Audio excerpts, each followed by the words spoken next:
telespectadores, moda vou dizer mesmo, hoje não devem falar sobre responsabilidade parental e para isso não tem ali representante de Aldeias Infantis SOS, que é Anderson Santos, que é jurista. Anderson, bom dia, obrigada pela disponibilidade de Billy falar sobre um tema que é caro ao país, que é responsabilidade parental, não responsabilidade paternal, que é uma coisa que não tive de discutir durante vários anos. Hoje não te falar em relação à responsabilidade parental.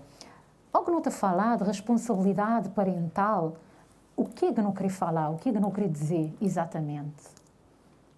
Primeiramente, bom dia. Eu que agradeço o convite. Já tive a oportunidade de estar na rádio com a Carmelita sobre o mesmo tema e dizer também, falando da responsabilidade, responsável da SOS é muita responsabilidade para mim, apenas colaborador da SOS. O tema responsabilidade parental, na verdade, é o que todos nós já sabemos. Na verdade, é apenas a assunção da responsabilidade do progenitor que não assume as suas responsabilidades. Porque o filho, ao nascer, ambos os pais ou ambos os progenitores, ou mesmo quem tem a guarda, tem certas responsabilidades. E essas responsabilidades, na verdade, são direitos das crianças que devem ser garantidos. E os pais ou os progenitores são os primeiros garantes desses direitos.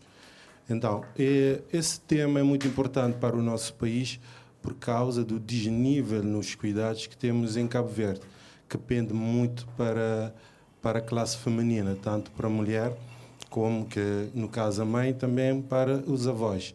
E temos uma grande parte da classe masculina que não assume as suas responsabilidades.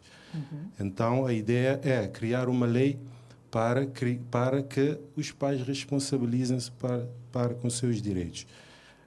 Na verdade, é basicamente isso. É o equilíbrio entre os deveres e as obrigações. Sabendo que neste momento está a ser preparado um documento que a Aldeias Infantis SOS está na frente, está a ser preparado um documento exatamente para levar para o Parlamento, para chamar legisladores a atenção que, afinal, mesmo tendo o ECA que te prevê tudo isso no nosso ordenamento jurídico, ele tem tudo isso, mas tem essa brecha, que é reforçar essa questão de responsabilização parental. Esse documento diz a ser trabalhado, em que pé está esse documento e qual é o prazo, o timing, para ele chegar no Parlamento? Na verdade, o documento ainda está em processo. Demos início em 2019. Na verdade, foi por iniciativa da SOS, mas com a SOS tem vários parceiros. Em 2019 lançamos esse desafio para debater sobre a questão da irresponsabilidade parental no país, onde reunimos vários parceiros e desses encontros, porque organizamos depois outros encontros, saiu várias ações concretas que deveriam ser executadas, e nomeadamente essa da legislação sobre a matéria de responsabilidade parental. Na quarta-feira, apresentámos mais ou menos um draft de como será o diploma. Ainda está em andamento, porque ainda passará por várias fases. Precisamos também que a própria sociedade civil e outros setores participem, deem as suas contribuições, para que colocamos no dia 20 como dia simbólico, dia aniversário da Convenção dos Direitos, sobre os Direitos das Crianças, mas ainda não sabemos, pode ser que seja antes. Mas o nosso limite para a entrega formal desse documento será no dia 20 de novembro. Então estamos a trabalhar, estamos a estruturar o documento para que tenhamos um documento que execuível, que funcione, que na forma da aplicação seja efetiva, não apenas um documento para que nos consolamos com um documento porque não existe, mas sim que seja efetiva esse documento. Mas acreditam que até novembro terão todos estes inputs para que o documento seja realmente chave para ser apresentado ao Parlamento? Sim, o documento, praticamente o essencial já está. Agora só precisamos socializar para consciencializar alguns itens. Tal das formas de responsabilização parental, já temos também algumas. Alienação parental, o dano moral. É um ponto que nós vamos chegar, exatamente, nesta questão da alienação parental. O dano moral sobre o abandono afetivo, alguns crimes relativamente ao abandono, a negligência e outros fatores. Então, essa estrutura praticamente está quase que definida, mas sim precisamos que passe por outro especialista, outros setores e própria sociedade civil para consolidarmos. Acho que é o timing exato. Até o dia 20 já teremos, sim, o documento pronto para ser entregue. No documento há vários pontos importantes. Há um que acabou de tocar, que é exatamente a questão da alienação parental, que não está no nosso ordenamento jurídico. Quando falamos de alienação parental, existe em Cabo Verde, o que é exatamente nós estamos a falar? Porque há muita gente que sofre da alienação parental, mas não sabe, não tem noção. E um juiz não pode, porque não está no nosso ordenamento jurídico, o juiz não vai decidir perante algo que não existe. Quando estamos a falar de alienação parental, o que é que estamos a falar? Já vai estar no documento e vai ser inédito em Cabo Verde. Sim, sim. Na verdade, a questão da alienação parental já existe em Cabo Verde. Muitas pessoas sofrem com essa questão. Apenas não é conhecido o nome iuris, alienação parental. Mas na legislação comparada já é algo consolidado, que na verdade configura-se como um ato de desqualificação do outro progenitor, com a finalidade de afastar o filho do outro progenitor, que pode configurar várias formas: denúncia do progenitor, denúncia caluniosa para afastar o progenitor, mudança de endereço sem avisar o progenitor, tomar decisões relativamente a aspectos escolares, aspectos médicos, sem consultar o progenitor, difamar o outro progenitor perto do filho, para que crie falsas memórias do próprio progenitor, e isso faz com que ele se afaste naturalmente do outro progenitor. E vocês querem que dentro do documento isso se torne crime? Sim. Ou nem por isso que... Sim, porque... que seja punido civilmente e não criminalmente. Não, no documento prevemos... porque o crime seria em última instância, né, no caso. Mas prevemos outras modalidades também, no caso se verifique que a criança está sendo vítima de alienação parental. Prevemos também que algumas modalidades de responsabilização parental podem ser administradas. Também a questão também do acompanhamento psicológico e biopsicossocial, tanto dos pares, e também da própria reversão da guarda, porque infelizmente acontece muito para quem tem a guarda. Isso não significa que a outra parte também não pratica alienação parental, mas naturalmente acontece com quem tem a guarda. Porque no ato de separação, muitas vezes, o casal não se separa de uma forma amigável e há esse rompimento. E muitas vezes, com um ato de vingança de um para com o outro, pratica esse ato para afastar o filho, para atingir a outra parte. Então, em última instância, sim, prevemos como crime. Trabalhei nas aldeias SOS, é jurista, e vive constantemente estas situações de alienação parental. Quase toda a gente vive. Quando um dos progenitores, como acabou de dizer, tem a guarda do filho e faz de tudo para deturpar a imagem do outro progenitor. Há afetos psicológicos também, isto é outra parte, mas no documento vai ficar claro exatamente esta parte da alienação parental nua e crua. Quem prevaricar terá de ser responsabilizado criminalmente neste sentido. Sim, a ideia é exatamente essa, ficar bem explícito.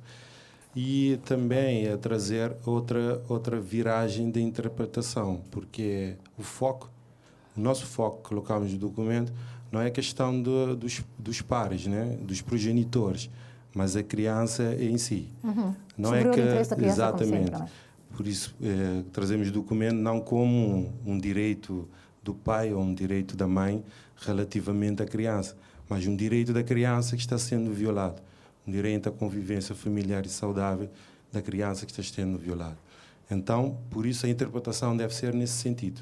E dentro do documento está bem explícito, acho que claro, talvez pode ter algumas modificaçõezinhas, mas permanecerá no documento. Voltando à nossa conversa de início, a questão da responsabilização parental, no documento também diz que há que ter uma linha dura para responsabilizar os pais que violam constantemente os direitos das crianças de uma forma transversal. Quais são os pontos que vocês vão pegar, os pontos mais importantes neste sentido? Na verdade, o ponto mais importante, que acho que é o ponto mais polêmico do documento, seria a prisão, no caso, né? A prisão chamada prisão civil, que não é unânime até entre os juristas, na nossa sociedade, mas trazemos para o documento porque achamos, sim, que como nos códigos penais, nos crimes, você tutela bens jurídicos, e acreditamos, sim, que os cuidados essenciais de uma criança é um bem jurídico fundamental para a criança. Então, se você viola esse princípio, esse direito da criança, esse direito fundamental, sim, tem a possibilidade de ser crime. Já temos a previsão, no caso de pensão de alimentos, se não um incumprimento de pensão de alimentos, sim, a possibilidade de prisão civil. Agora, não é aplicada. Acho que teremos que ser bem claros e bem explícitos no documento para que esse dispositivo seja aplicado. Porque tem que ser aplicado. Se não está sendo aplicado, deve ter uma punição para quem tem a obrigação de aplicar. Então, essa é a nossa ideia. Penso que é o ponto mais polêmico. Mas tem a questão também da reparação civil, também por abandono afetivo. Também é outra... É uma parte mais difícil de se fazer. Sim, porque o abandono físico, o visual, isso já é perceptível, né? É mais unânime. É mais difícil. Mas o abandono afetivo já é algo que para muitos é algo um pouco abstrato. Mas no nosso caso não é. Porque obrigar uma pessoa juridicamente ou judicialmente a amar outra pessoa é meio complicado nesse sentido. Aí já fica mais abstrato. Na verdade, não se obriga ninguém juridicamente a amar, mas se obriga alguém a cuidar, porque é um dever. Exatamente. É um dever. E cuidar é o quê? É a materialização do amor, propriamente dito. Não é o amor subjetivo, mas é algo de responsabilidade dos próprios progenitores, nesse caso.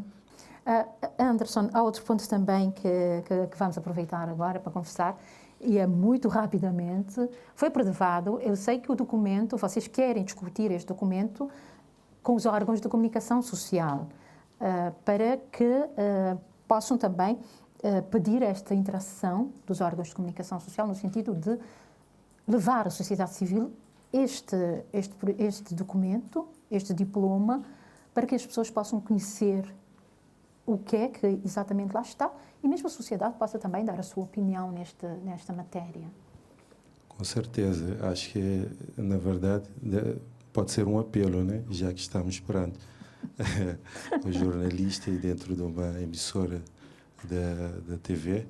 Penso que o papel dos jornalistas é extremamente importante. Porque o que percebemos e discutimos o documento num lugar fechado, sem comunicação social.